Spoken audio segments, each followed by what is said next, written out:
On va parler maintenant d'une chose étonnante avec David Gallet qui a bien sûr la spécialité de débusquer des mystères.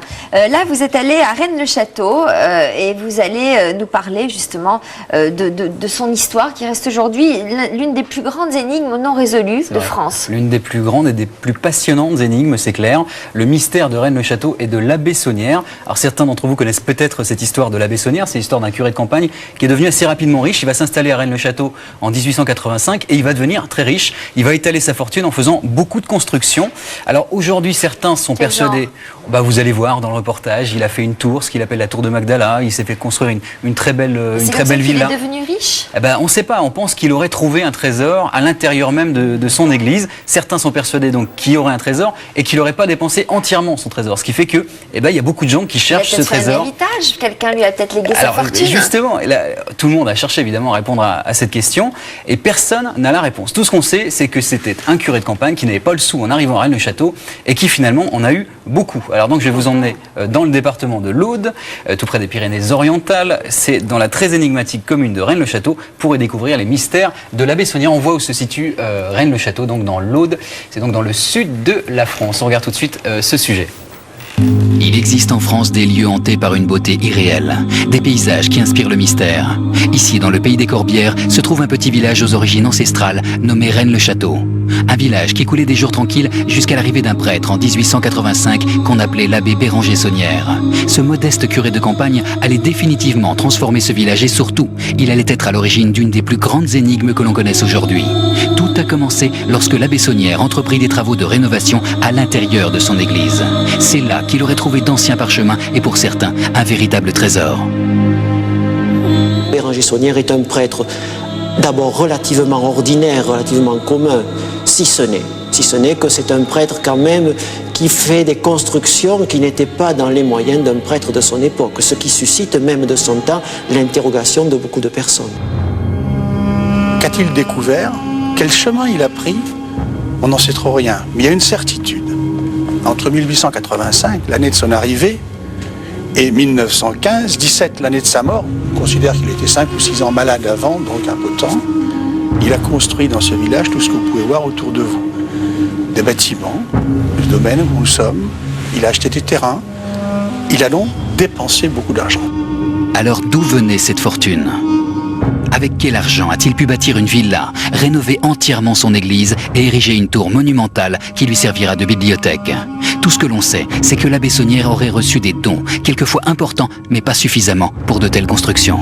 L'on pensait que Béranger Saunière détournait l'argent de Metz. À côté de cela, bien sûr, plusieurs hypothèses se greffent. Aurait-il trouvé un trésor, plutôt un magot, ou bien aurait-il lu par divers filons, disons, des rentrées d'argent? Personne ne peut vraiment le dire. Si la provenance de l'argent reste un mystère, il en existe encore bien d'autres.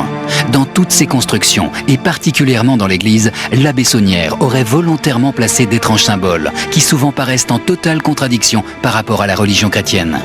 Comment, par exemple, expliquer la présence de 2 enfants de chaque côté de l'autel ? Pourquoi la mise au tombeau du Christ est représentée de nuit alors que les chrétiens n'enterrent jamais leurs morts après le coucher du soleil? Enfin, pour quelle raison l'abbé Saunière aurait-il fait changer le paysage ornant certains bas-reliefs? Y a-t-il vraiment des énigmes derrière?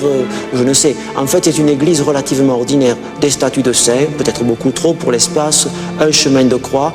Et il est certain que lorsque l'on va à tout prix chercher une énigme, l'on effectue des rapprochements entre des figures qui deviennent finalement des symboles. Aujourd'hui, certains en sont pourtant persuadés. L'abbé Saunière aurait réellement mis la main sur quelque chose de fabuleux. Il nous aurait donc laissé tous ces indices pour que l'on puisse découvrir un somptueux trésor ou un immense secret que personne à ce jour n'a encore su retrouver.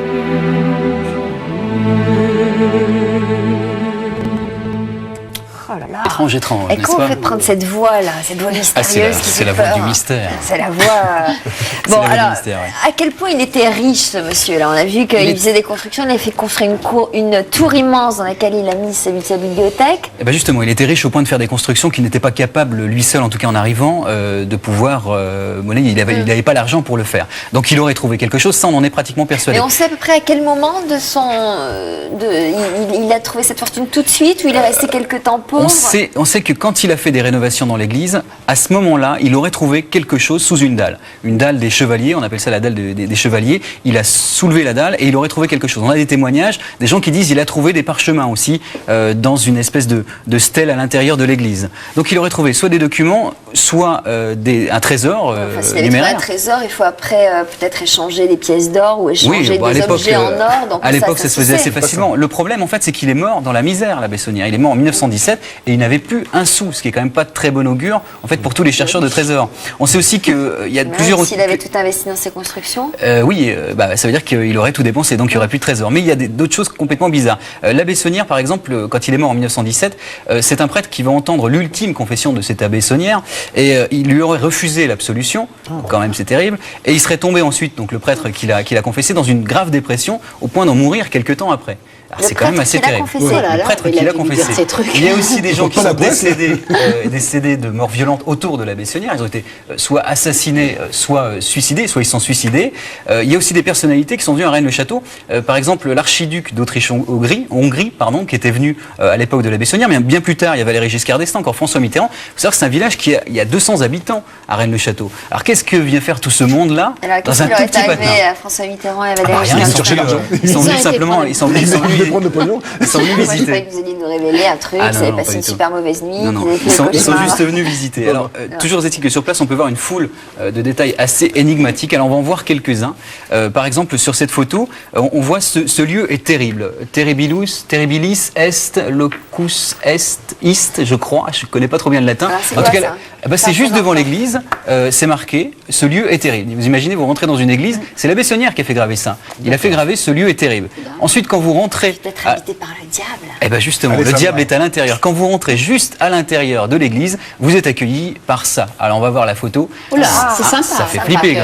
C'est pas très accueillant et c'est pas forcément du meilleur goût quand on rentre dans une église, en sachant que d'habitude dans les églises, c'est toujours à l'extérieur ce genre de choses. Enfin, les diables ou toutes les choses maléfiques sont à l'extérieur. Il a fait construire lui. C'est un truc qu'il a fait construire lui, oui, tout à fait. Enfin, en tout cas, il l'a commandé, ça. Il y a plusieurs choses un petit peu bizarres. Par exemple, les statues qui regardent vers le sol. On a aussi vu dans le reportage les deux enfants Jésus. Oui. Alors ça, c'est quand même bizarre. C'est vrai qu'on a souvent, dans les églises, il y a souvent ou Joseph ou Marie qui portent l'enfant. C'est ou l'un ou l'autre. C'est rarement les deux. Donc du coup, on a vraiment l'impression de voir qu'il y a deux enfants dans l'église. Alors il y en a certains qui pensent que Jésus aurait eu un frère. Enfin bref, ils sont partis sur des hypothèses qui, pour certaines d'ailleurs, tiennent la route. Mais réellement.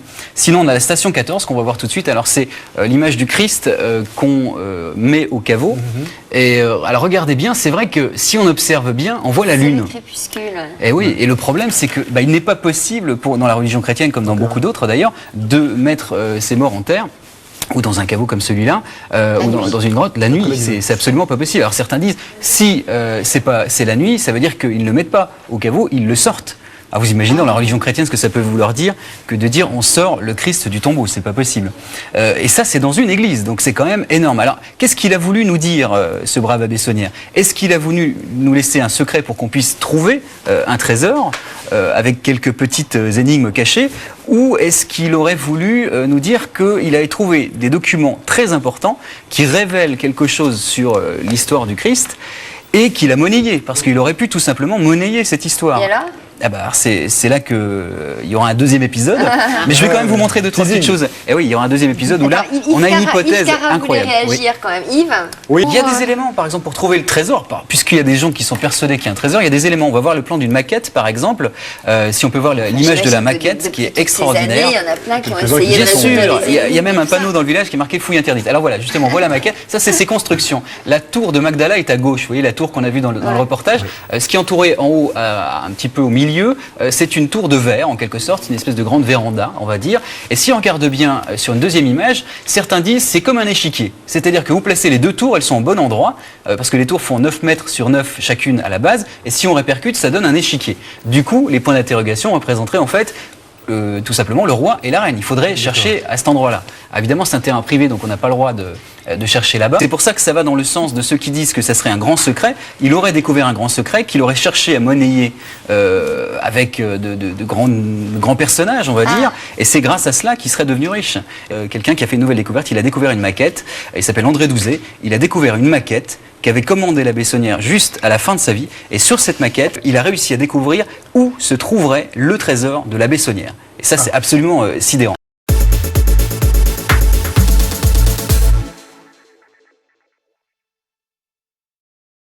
Vous vous souvenez, la semaine dernière, je vous ai dit la Bessonnière avait laissé plein d'indices. Alors regardez sur l'autel par exemple de l'église de Rennes-le-Château, je vous ai montré une peinture. Alors voilà cette peinture qui est en relief d'ailleurs. On voit à gauche, c'est Marie-Madeleine qui est agenouillée devant une croix. À gauche, vous voyez, c'est entouré par un cercle. On voit un paysage. Alors ce paysage-là serait par exemple lié pour certains au paysage de Custosa. On le voit juste à droite et puis en bas à gauche vers Oppoul-Périos. Et c'est Oppoul-Périos, Custosa. Tout serait lié, soi-disant, en tout cas pour certains auteurs, du côté de l'histoire du Christ. Alors André Douzet, c'est un spécialiste de Rennes-le-Château, il habite d'ailleurs à quelques kilomètres de là. Pour lui, il n'y a pas photo, ce serait vraiment directement lié à l'histoire du Christ et il penserait même que ce serait du côté d'Oppoul-Périos qu'on pourrait retrouver des secrets, donc en fait, et un immense secret. Donc David, en fait, c'est-à-dire qu'il aurait laissé l'indice du village pour qu'on aille dans le village enquêter, etc. C'est un jeu de piste en fait. Simplement, la Bessonnière aurait trouvé des documents. Ces documents-là prouveraient l'existence d'un immense secret. La Bessonnière aurait deviné, ou en tout cas compris ce secret, et il serait allé voir sur place. André Douzet, il a retrouvé une maquette, donc le spécialiste, il a trouvé une maquette qui représente les lieux saints en Palestine, et sur cette maquette, il y aurait peut-être la clé du mystère, mais un énorme mystère, et on va voir ça tout de suite dans le sujet. Regardez. Certains pensent désormais que le trésor serait une incroyable révélation sur la vie du Christ. André Douzet, spécialiste du sujet, a découvert il y a quelques années ce qui pourrait être la clé du mystère. Une surprenante maquette en plâtre, commandée par la Bessonnière, censée représenter les lieux saints à Jérusalem. Une sculpture remplie de détails et d'inscriptions. Il y a deux emplacements, un tombeau dit de Joseph d'Arimathie, qu'on retrouve effectivement dans les épisodes bibliques, mais une erreur monumentale, puisque tout de suite à côté, on voit un autre tombeau sur lequel est inscrit « tombeau de Jésus-Christ ». Or, aucun prêtre n'aurait pu commettre une erreur comme celle-ci puisqu'il n'y a qu'un seul tombeau. Effectivement, d'après la Bible, le Christ fut bien placé dans le tombeau de Joseph d'Arimathie. Autre énigme, le relief de la maquette ne correspond ni aux lieux saints ni à ceux de Rennes-le-Château et ses environs.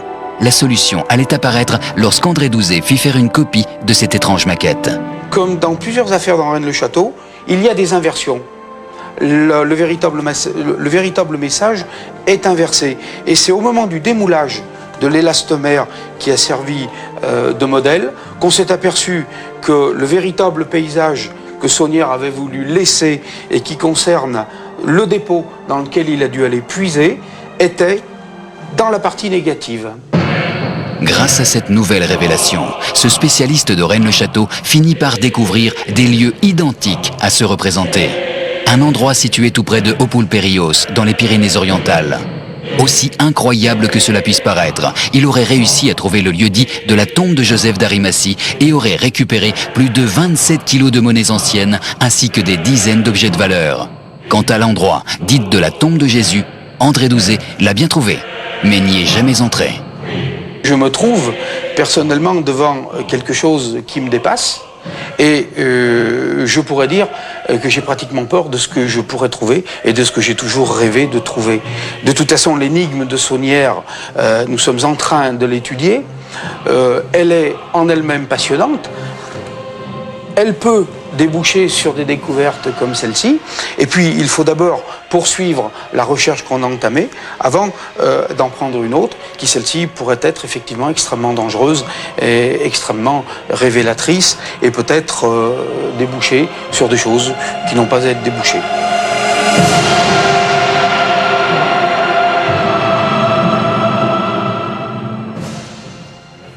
C'est donc énorme. Quand même. Donc, énorme. Eh ben oui, c'est énorme. Grâce à cette maquette, il aurait découvert finalement le mystère de Rennes-le-Château, en tout cas pour lui. La question qu'on se pose quand même, et la première question que je me suis posée, c'est est-ce que cette maquette serait réelle, c'est-à-dire est-ce qu'il l'aurait vraiment découverte, ou est-ce que pour relancer l'affaire de Rennes-le-Château, il aurait pas tout simplement inventé cette maquette. Eh ben, regardez cette photo-là, elle prouve que la maquette existait bien il y a une quinzaine d'années, en fait, puisqu'on a retrouvé une photo dans un ouvrage religieux italien. Alors, en 1979, cette maquette existait déjà. Dans l'église d'Oppoul-Périos, on trouve une statue qui est en fait la statue de Sainte Barbe. Et cette statue, alors Sainte Barbe est toujours représentée comme vous le voyez là, c'est-à-dire avec une tour dans la main. Mais la tour qu'on voit là, elle est quand même assez ressemblante avec... À celle qu'il a fait Ah bah construire. oui, elle est quand même très très ressemblante. Autre Dans chose... laquelle il a mis la bibliothèque. Voilà, c'est ça. Bravo. Autre chose aussi intéressante, Oppoul-Périos. Vous savez quel est le code postal de Oppoul-Périos? Bien Non, sûr. bien sûr. Oui, bien sûr. C'est donc dans les Pyrénées-Orientales. Donc, c'est du 65, 600. Et oui, 666, le chiffre du démon, de la bête dans l'Apocalypse. Ça, vous en pensez quoi, vous, Jean-Patrick Courtas? C'est du folklore ou là aussi c'est du hasard assez étonnant? Opède. Alors, je viens très objectivement. Vous savez, on peut faire dire beaucoup de choses aux symboles. Et c'est vrai que c'est là où il faut être quand même assez vigilant et rester assez objectif. Le code postal 66 600 est assez extraordinaire, en effet. Maintenant, ça voudrait dire que même la Poste est impliquée dans le secret de Rennes le Château.